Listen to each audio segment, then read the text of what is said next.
Hello, Aries, Sun, Moon, Rising, Venus signs, and cross watchers. This is your tarot reading for the week ahead whenever you're finding this. If you're watching along as I post because you're subscribed, this is for the week of December 16th through the 22nd, 2024. So let's dive into it. We're going to make this a shorter reading this week so that way you have time to enjoy the holidays and watch for your other signs. We have the solstice towards the end of the week on the 21st. This is the winter solstice if you are in the northern hemisphere, and the summer solstice if you are in the southern hemisphere. So either the darkest week of the year or the brightest week of the year. And that has a lot of spiritual significance on our mental health and what we might feel called to do. So if you're in the winter hemisphere, you may feel called to retreat and go within yourself and not be so action oriented. And then if you're in the southern hemisphere, you may be feeling like just booming with life, wanting to go out, wanting to do this and that, etc. So we have the Two of Pentacles coming out upright as your first card. This is a card of juggling multiple areas of life, Aries, and just trying to remain balanced in terms of like keeping your mental health good and taking care of your responsibilities and everything. We have the Queen of Swords in reverse. Okay, so you could be dealing with someone who is very tough. This could be an air sign, Gemini, Libra, Aquarius. They don't have to be. But this is definitely somebody who has their walls up. They could be very defensive as well.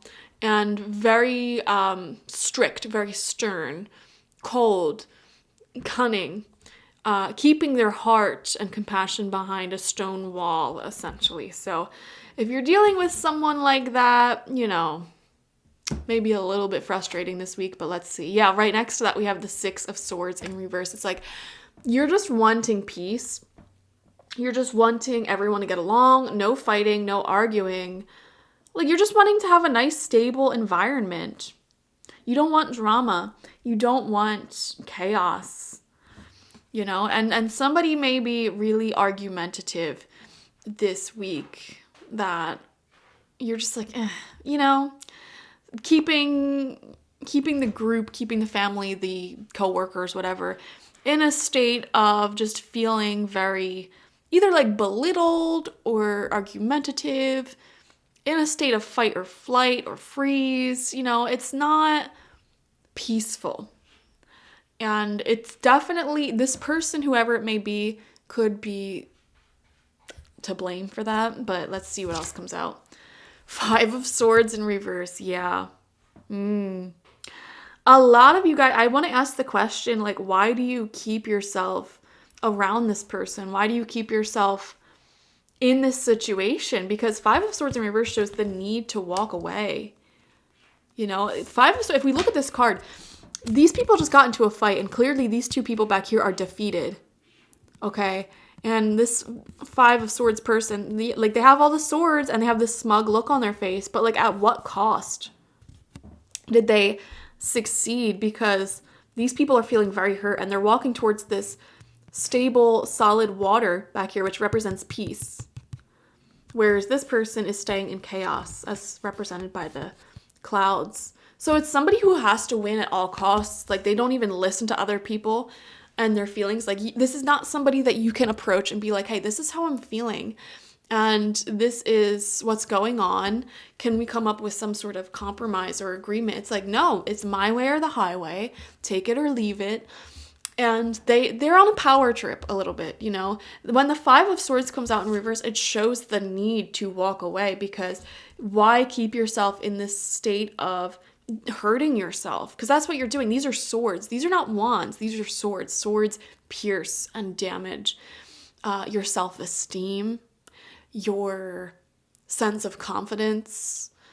Keeping yourself around people who are emotionally unavailable or argumentative, or they like raise their voice at you, or maybe they have no compassion for your circumstances and they refuse to listen to you, your needs, your wants, and work with you to make something work. Anyone in your life who has those characteristics, you are hurting yourself by keeping yourself around them or in that environment. I don't care What you can think that you have the toughest skin, like, oh, it doesn't affect me, it doesn't bother me. It does on a subconscious level. You know, like, Okay. We have the Two of Swords in reverse. You're not protecting your peace by not speaking up. Exactly. So many swords. Final card out is the Ace of Pentacles in reverse. Yeah, actually, by keeping yourself in this environment, you are blocking your own earning potential. And let me explain this. Oh, this is an interesting reading, Aries. Let's just say this is a romantic relationship you're in and the person's very emotionally unavailable, okay? And you keep yourself in there because maybe they meet some of your needs, whatever. Like you can go meet those other needs on your own, whatever. But this person is actually quite belittling towards you sometimes, or they don't listen. You're basically telling the universe, I am okay being undervalued. I am okay being belittled and mistreated. What will the universe respond? The universe is neutral.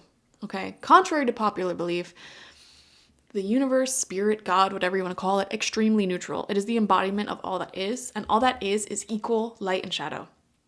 So the reality, like the experiences you get out of life really depend on your own inner perception and perspective and the energies you carry within. You can have a totally like loving, prosperous experience out of life and experience the universe as something amazing or something horrible, you know? Life can be cruel and it can also be amazing. It depends on you and your inner energies. So when you choose to keep yourself in these environments and circumstances where you're being belittled or undervalued, you are telling the universe, I am okay being belittled and undervalued. And so the universe is like, okay, I'll bring you more experiences to do that. And for example, like if you're staying in a relationship where they're doing that, the universe isn't going to give you money. They're not going to make you financially prosperous because you told the universe, I'm okay being undervalued. Like, okay, then I won't bring you value, money. Or if you stay in these circumstances where it's like you're constantly not valued for the skill set that you bring to the table, even like, let's just say you stay in that circumstance in your career life and you're trying to have like a side hustle where you want people to see you and be drawn to you, you're telling the universe in one area of life, like, I'm okay being unseen, but then you expect to be seen in another area. That's not how it works because your inner vibration is saying, I'm okay being unseen. So actually, you block your own prosperity when you keep yourself in these circumstances. And I think your life will change drastically when you walk away from whatever this person or environment is, okay? So thank you for joining me, Aries. Definitely watch for your sun, moon, rising, and Venus signs to get the fullest overview of the week ahead. Like this video, comment how it resonated down below, and subscribe if you have not already. Thank you guys. Bye-bye.